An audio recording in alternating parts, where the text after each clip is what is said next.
Baik, saya mulai. Bismillahirrahmanirrahim. Assalamualaikum warahmatullahi wabarakatuh. Selamat pagi Pak Ivan dan selamat pagi teman-teman semuanya.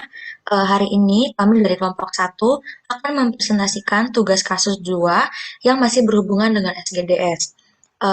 Tema yang akan kami angkat kali ini adalah mengenai kekerasan seksual dengan judul Kekerasan Seksual, Lubang Keadilan yang Kian Mendalam. Boleh di next? Sebelumnya perkenalkan, kami dari kelompok 1 yang beranggotakan 5 orang dengan saya sendiri Laras Bunga Pratiwi dan rekan-rekan saya.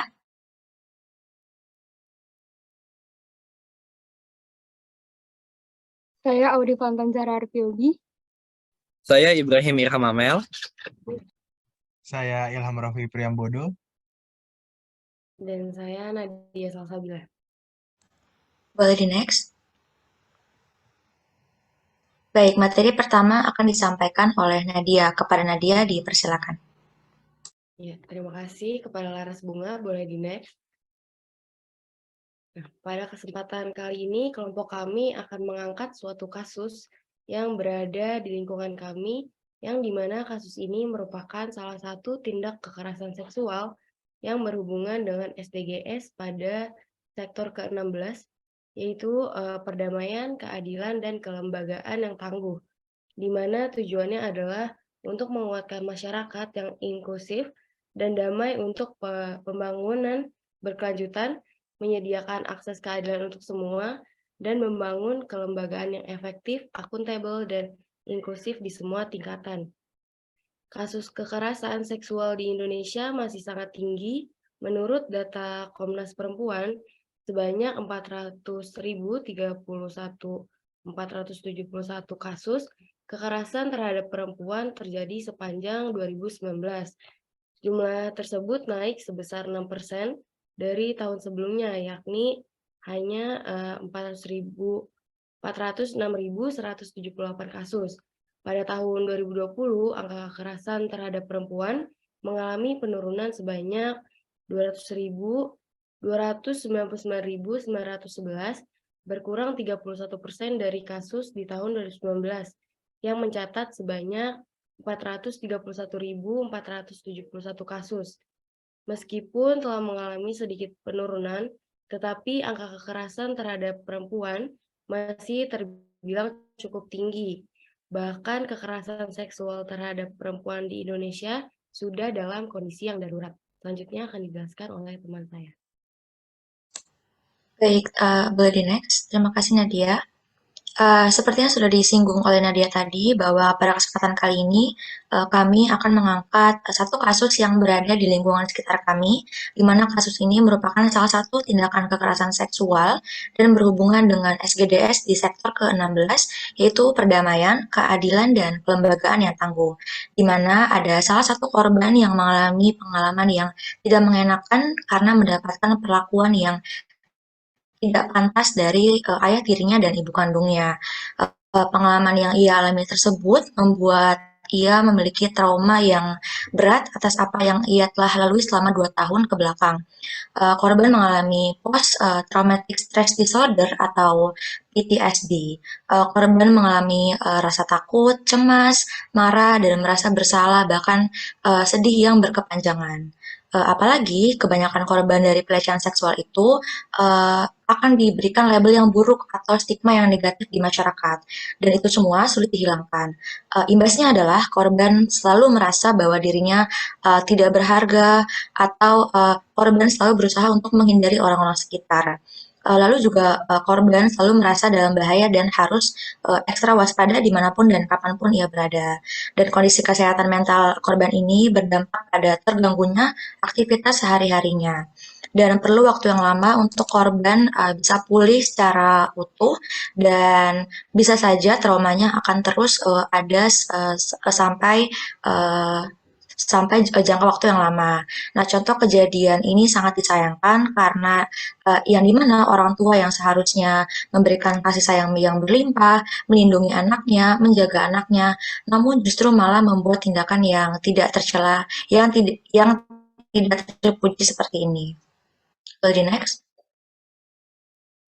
Ya, materi selanjutnya akan disampaikan oleh Audi. Kepada Audi, dipersilakan. Terima kasih Bunga. Pelaku kejahatan seksual pun seringkali tidak mendapatkan hukuman yang pantas akibat tindakannya. Berdasarkan Undang-Undang Nomor 12 Tahun 2022, tindak pidana kekerasan seksual, hukuman pelaku atas eksploitasi seksual maksimal 15 tahun penjara dan atau pidana denda paling banyak 1 miliar rupiah. Namun banyak pihak yang merasa bahwa hukuman tersebut masih kurang tegas dalam memberikan efek jerah kepada pelaku kekerasan seksual. Bahkan, pelaku atas kasus di atas pada awalnya dijatuhkan hukuman selama 12 tahun penjara. Kemudian pelaku melakukan banding dan hukumannya dikurangi menjadi 8 tahun penjara.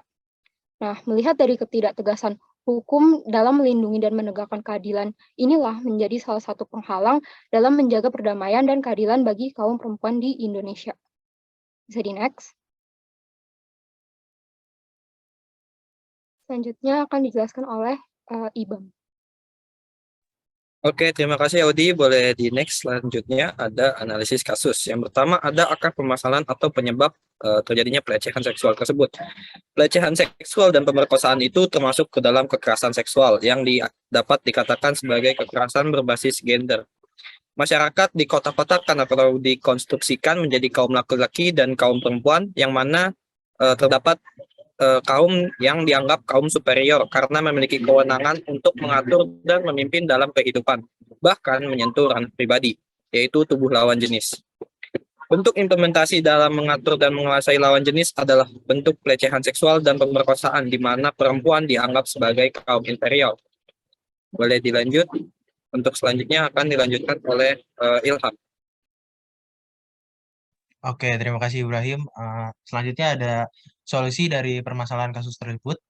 Yang pertama ada perbanyak edukasi atau sosialisasi mengenai kekerasan seksual di lingkungan sekitar.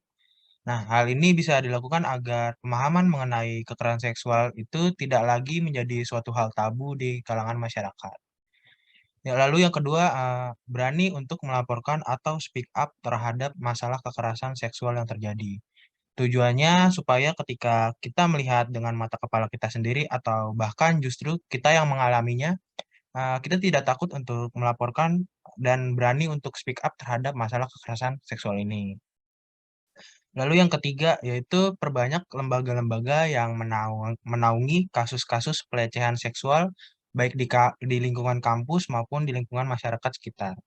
Solusi ini dapat berguna supaya ketika korban mengalami kasus pelecehan seksual, korban tidak kebingungan untuk melaporkan ke siapa dan tidak takut untuk melaporkan karena korban merasa aman karena bisa menceritakan kasus ini ke pihak yang ke pihak yang menurut korban itu safety place untuk mencurahkan semuanya.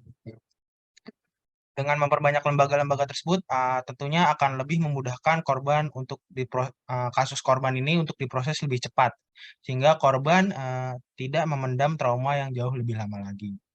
Boleh di next? Saya kembalikan kepada Laras Bunga. Baik, terima kasih Ilham. Dengan itu presentasinya sudah selesai.